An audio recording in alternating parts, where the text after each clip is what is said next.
Recently, there have been some development on the beach. And the first thing about this development is that it has come without any interaction, any discussion. It just more or less imposed itself. And this is a development that is physically in the water, a water park. And we all recognize that you progress and things change, times change. And we all respect that, yes, this is a good idea.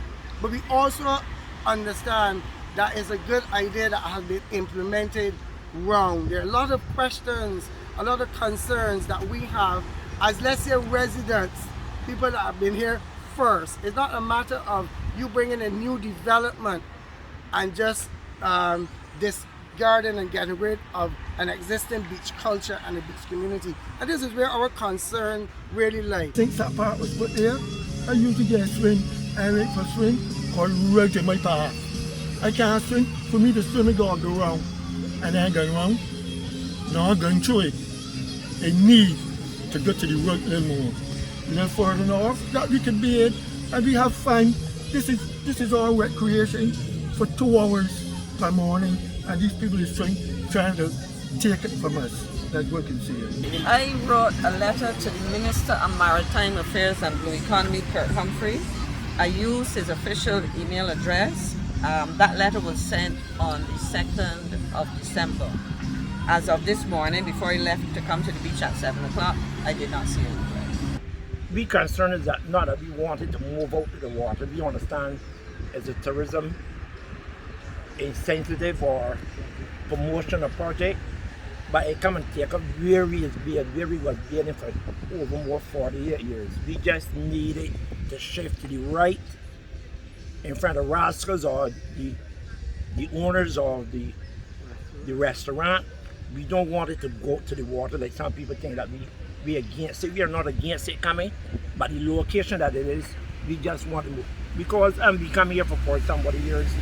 Sometimes down here part with tourists and visitors here, and they never be there where the float is. They always be in front of Rascals or Wisers, whatever it was. So our concern is that we just needed to shift to the right so that we can have our space. Not that we really want to move. Brandon's is a public beach. It is not like a private beach. It is a public beach. And as pointed out, this is an area where it is used by the community. So when you have a private business coming onto a community space and being invasive, and not only that, operating in a manner that prevents the people who are accustomed to bathing, doing whatever, fishing, whatever, using the beach in the manner in which they are accustomed to.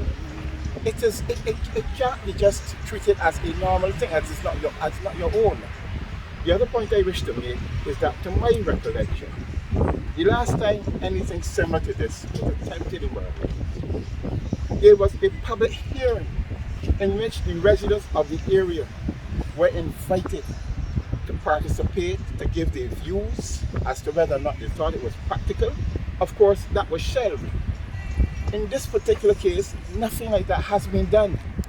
And the question we have to ask is, was the ball dropped by somebody? Because for things such as these, there are things that have to be done. This is not, this is Barbados, where, in a sense, people have free right to that public space, and you just can't allow an individual to come in and take away that space and prevent people from enjoying it in the way in which they are accustomed to. If anything, they can go and create another beach somewhere and enjoy it. And I want to make another point. In respect to Brandon's, yes, I am a shareholder here too, because from a boy, I grew up in Dickens Road. We come down here, we swim as we please, we did as we please. Okay, not of course to interfere with anyone. And as has been pointed out, there's no need to, we don't want to prevent anyone from doing their business.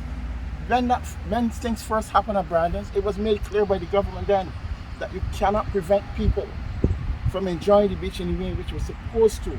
And all we are saying is that where they have placed this water park, first of all, there is no consultation with anyone, and anyone who knows how people use this beach know that that is a prime gateway for persons who want to swim. There are Moses down here too, people operate Moses down who fish. That is a prime gateway. there's no consultation, and even if it's for any future development on this beach, I want to make it right. You cannot do it without thinking that, you know, there must be some consultation with people. Because in truth and in fact, other countries, when you go, there are some spaces that cannot be developed like this. It's a public beach. It is not something that an investor can come down here and think that, you know, I like this space, I'm going to buy it. He has no rights to it. And no matter what he can do in other areas, give this to that body, we cannot be bought as Bajans. And I really want to appeal to Barbadians. This has nothing to do with politics, and you want to make that very clear. Okay? Because if the previous government did it, it's a shame on them. Or proved it in any way, it's a shame on them. And certainly, whoever has facilitated this process, it is also shame on them. Because what you are doing is that you are preventing people from enjoying the beach in which they are historically accustomed to, in a manner in which, you know, they feel comfortable. And you cannot take away those public rights from people. It is not right.